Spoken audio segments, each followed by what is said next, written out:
What's up, guys? It's Chris, and welcome to VHP Engines. And I actually almost forgot about this just now. I was gonna be like, "Oh, that's a wrap. I'm done for the day." But there's another one I was gonna talk about. See, a lot of you guys apparently don't watch the video all the way to the end, or if you do, you don't care about commenting. But whatever. So I threw out there in one of the videos I made recently about Plastigage, and if you guys wanted to talk about that, and there's like two, maybe three people that actually mentioned, yeah, they would like to hear about that. But I figure it's a decent time to talk about it. And because I was using Plastigage again recently, so I figured I would go over that. So, Plastigage, is it a viable way to measure clearances? And how accurate is Plastigage? So the first answer is yes. If you've ever looked at a Helms manual, it actually instructs you. The instructions from Honda will tell you to measure your clearances with Plastigage. And then we fall to the next question being, how accurate is Plastigage? All right, fairly accurate.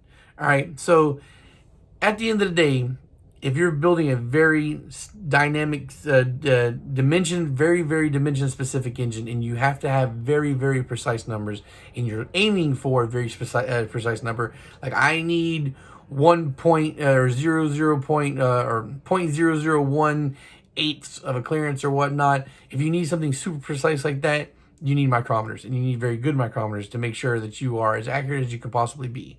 But why, if that's the case, would Honda say it's okay to use Plastigage to measure your clearances? Well, it's a very cheap way to do it. It's a very quick way to do it. And because even though it's not super precise, it's close enough for you to get to a no go situation, right? If you look at a manual and you look at clearances, if you look at clearances on everything, you have a tolerance range. You have a low range and you have a high range, and then of course there's all the numbers in between. So if you fall within that range or within the service limit, which also usually tends to be a couple ticks higher, then you are good to go. So Plastigage, I guess that would have probably helped if I'd have grabbed a little piece of it to show you guys, but it's whatever. You can always Google it and figure it out. But Plastigage gives you a range of numbers on it. It's like a little piece of paper. It comes wrapped in a piece of paper, and that piece of paper has like a ruler on it. And in those rulers, it has notches, like little blocks, shaded blocks, and it has a number beside that block. And when you break it off and you squish the Plastigage on, you put that little piece of paper next to the Plastigage that's flattened out, and that gives you the range. So that tells you where that clearance is going to fall into, what category it falls into. Now, I was just doing the K24 moon block, and I think no, I don't think I know. It's just of course I typed it down in my notes on the phone that I'm using to record. But it's main bearing clearances were 0.0015, and rod clearances were 0.002, which falls right around on the looser end of where you're going to set your clearances to. So clearances came out fine. I guess for me to kind of throw in a curveball here, not a curveball really, what the fuck I'm talking about. But also there's two other clearances to measure when you're also doing measurements for the rotating assembly itself, and that is rod bearing in play and it is crankshaft in play. Now, crankshaft is a little bit trickier to use. The crankshaft in play measurement is a little trickier to measure, and that you need a different gauge for. I think it's like a bendy one, and you clamp it onto somewhere onto the block, and then you run it down around to the crankshaft, and then you tug on the crankshaft, and that the dial gauge on there will move, and that'll tell you your crankshaft in play.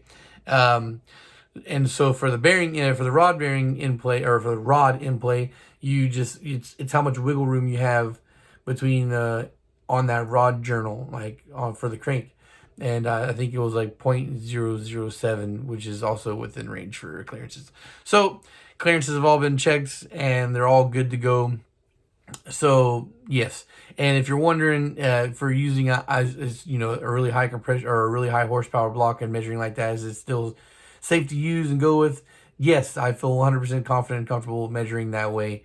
Now, what will I go back as the drawback to using was it using Plastigage and the annoyance of using Plastigage? This isn't so much for the mains because the mains don't have such high. Well, I don't know. I can't really say that. For the K series, I think it does wind up being close to the same. But anyway, maybe it's because it's just a higher, maybe a wider. I don't get it. I don't. For whatever reason, when I was using the plastic gauge to measure the mains, it was fine. Like I could get the plastic gauge off pretty easily. When I went to go use the plastic gauge for the rods, it's a little bit more of a pain in the ass. And when you're using high performance bearings, these bearings are all coated. So getting it off, getting the plastic gauge off without without removing the rubbing off the fucking the coating is a little bit of a mission. So that's just something to be aware of. Um, was I able to do it? Yes, but it's not something like, it's not where you do it real fucking quick. It's a painstaking pain in the ass. So when you're measuring with a plastic gauge, just know that there's going to be that little bit of extra effort that goes into getting it off the rods, and don't get frustrated. And it's just, you just got to be patient to take it off properly. Um, yeah. Um, yeah, so that really just covers it. It's not really super long, as super technical. I might have even covered plastic gauge before once upon a time, but and this is, if I did, I'm pretty confident that it wasn't as good as explanation as this was right now. All right, guys, social media links are in the description down below, as well as the website. You can check that out. Peace. Thanks for watching.